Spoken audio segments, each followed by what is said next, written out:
അന്ന് കോളേജിൽ വെച്ച് തന്ന ആ ഒരു മീറ്റപ്പിലാണ് ഞാൻ കൂടുതൽ കാര്യങ്ങൾ അറിയുന്നത്. എത്രയും പെട്ടെന്ന് ഉസ്കി ക്ലിയർ ചെയ്താൽ അത്രയും നല്ലതാണ്, നമുക്ക് പെട്ടെന്ന് പിന്നെന്തിരി കിട്ടും എന്നുള്ളതും ഒരു സ്കോപ്പിനെ പറ്റിയിട്ടുള്ളതെല്ലാം കൂടുതൽ ഡീപ്പായിട്ട് അറിയുന്നത് അന്നത്തെ മീറ്റപ്പിൽ വെച്ചാണ്. അടിപൊളി ക്ലാസ് ആയിരുന്നു. സാധാരണ നമ്മൾ പ്രതീക്ഷിക്കുന്നതെന്ന് വെച്ചാൽ തിയറി എല്ലാം ഒക്കെ പറഞ്ഞു നമ്മളെ ഡെമോൺസ്ട്രേറ്റ് ചെയ്ത് കാണിക്കുന്നൊക്കെയാണ്. പക്ഷെ നയൻതാര മാഡം എവിടെയൊക്കെ നമുക്ക് തെറ്റ് പറ്റാം, നമ്മളിപ്പോൾ ഒരു ഗ്ലൗസ് തറ വീണ് എന്ത് ചെയ്യും, അല്ലെങ്കിൽ നമുക്ക് ഇങ്ങനെ പറ്റിയ നമ്മൾ എന്ത് ചെയ്യും, അല്ലെങ്കിൽ ആ എക്സാമിനർ ഇങ്ങനെ നമ്മളെ എങ്ങനെയൊക്കെ നമ്മളെ ട്രിക്ക് ചെയ്യാം, എങ്ങനെയൊക്കെ എവിടെ നിന്നൊക്കെ എങ്ങനെ ക്വസ്റ്റ്യൻ വരും എന്നെല്ലാം നയൻതാര മാഡം നമ്മളെ പഠിപ്പിച്ചിട്ടുണ്ട്.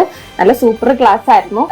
എനിക്ക് ഇവിടെ വന്ന് ഈ 4 ദിവസം ക്ലാസ് കേട്ടത് കൊണ്ടാണ് ഞാൻ ഇത്രയെങ്കിലും കോൺഫിഡൻസ് ആയിട്ട് ചെയ്യുന്നത്. ഹാപ്പിയാണ് അല്ലേ?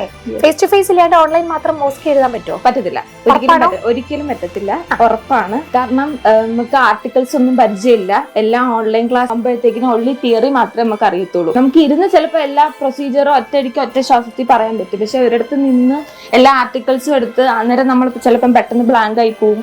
പെട്ടെന്ന് എല്ലാം കിട്ടണമെന്നില്ല. അങ്ങനെ ബ്ലാങ്ക് ആയി പോയാലും എവിടെയൊക്കെ നമുക്ക് എന്തൊക്കെ പോയിന്റ് ഒക്കെ ഓർത്ത് കിട്ടുമ്പോൾ പറയാം എന്നുള്ളതെല്ലാം നമുക്ക് ഇവിടെ വന്നാൽ